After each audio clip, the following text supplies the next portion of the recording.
नमस्कार रसिक हो. या संवाद मालिकेमध्ये पुन्हा एकदा आम्ही निलेश पवार आपल्या सगळ्यांचं स्वागत करतो. या निमित्ताने खूप सुंदर माहिती आपल्याला प्रत्येक एपिसोडमध्ये जाणून घ्यायला मिळते आणि त्याबद्दल अतिशय सुरेख वर्णन आहे ते विलास काका करत आहेत. विलास काकांना आता मी प्रश्नमालिकेकडे वळतो आहे. काका, या निमित्ताने रुद्राक्ष धारण योग या सगळ्या गोष्टी आपण बघितल्या.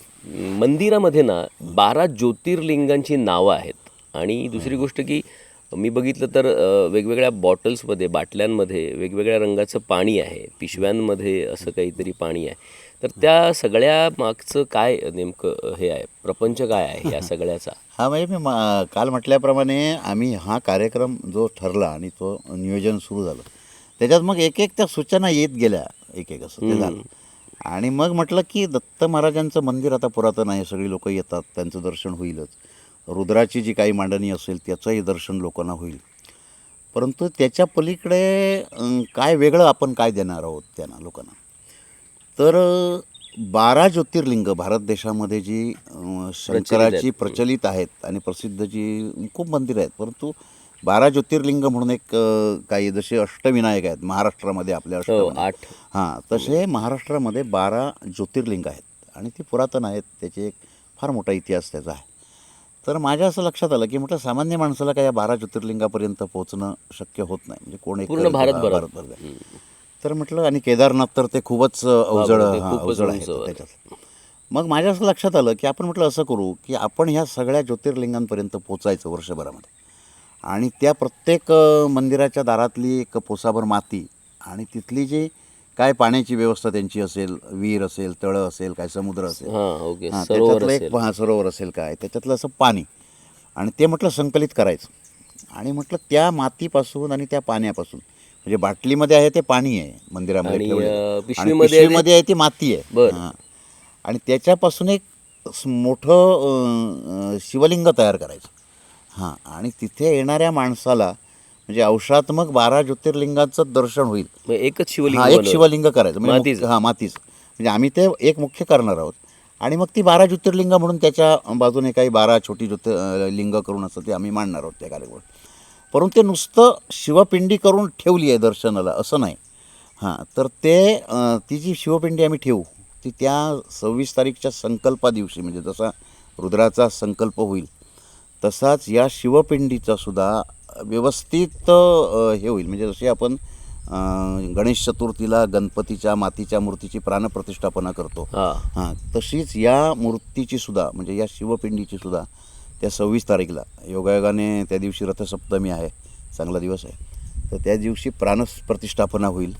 9 दिवस त्याची शास्त्रोक्त पूजा होईल. लोकांना ते 12 ज्योतिर्लिंगाचं दर्शन त्या ठिकाणी होईल. आणि हा संपूर्ण कार्यक्रम संपला की त्याच्या दुसऱ्या दिवशी म्हणजे 3 तारीखला सकाळी अगदी आपल्या गणेश उत्सवाप्रमाणेच त्याची रीतसर उत्तर पूजा होईल. आणि नंतर मग आमच्याजवळ जी काय गडनदी आपण बोललो ह्याच्यापुढे, गडनदी म्हणून जे काय तीर्थस्थान आहे त्या ठिकाणी त्याचं यथोचित विसर्जन होईल. अशा प्रकारचं त्या शिवपिंडीचं सगळं आम्ही हे म्हणलेलं आहे. आणि ती शिवपिंड करण्यासाठी ह्या 12 ज्योतिर्लिंगाचं पाणी आणि माती जमा करण्याचं आम्ही ते ठरवलं. खरं म्हणजे मी आणि माझ्या बायकोने किंवा आमच्या काही गावातल्या काही मंडळींना सांगून असं ते जायचं असं आम्ही ठरवलेलं, एक एक ज्योतिर्लिंग करायचं.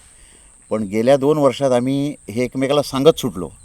आणि सांगण्यासारखी गोष्ट अशी की आम्ही आता कुठल्याही ज्योतिर्लिंगापर्यंत जाण्याची गरज पडली नाही. म्हणजे लोक गेली, म्हणजे जी लोक गेली त्यांनी ते आणलं. आणि आत्ता तर अशी अवस्था आहे की 12 ज्योतिर्लिंगांची आलेली पाणी आणि माती एका ठिकाणची 3 जणांनी आणली आहे, 4 जणांनी आणली, म्हणजे विपुल आहे. हा विपुल आहे. आणि खरं तर केदारनाथ ही खूप अवजड गोष्ट असं सगळ्यांचंच म्हणणं होतं.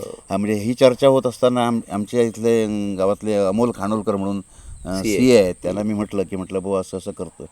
तर ते पटकन म्हणाले होते की केदारेश्वरचं मी आणतो, कारण ते जरा जड आहे, लांब आहे वगैरे, ते मी आणतो. पण ते त्यांनाही जावं लागलं नाही. हां, म्हणजे आता जवळजवळ 3 लोकांनी केदारेश्वराचं ते पाणी आणि माती या ठिकाणी आणली आहे. असं सगळं लोकांचं सहकार्य झालं, लोक त्याच्यामध्ये उतरले आणि मनापासून उतरले. बरं, ह्याच्यापैकी आम्ही कोणाला सांगितलेलं नाही असं आणा बिना काय, जो तो घेऊन येतो आहे आणि सांगतो की रामेश्वरला गेलो होतो, ही माती आणली, ही पाणी आणलं, सोमेश्वरला गेलो होतो, ही माती आणली, हे पाणी आणलं.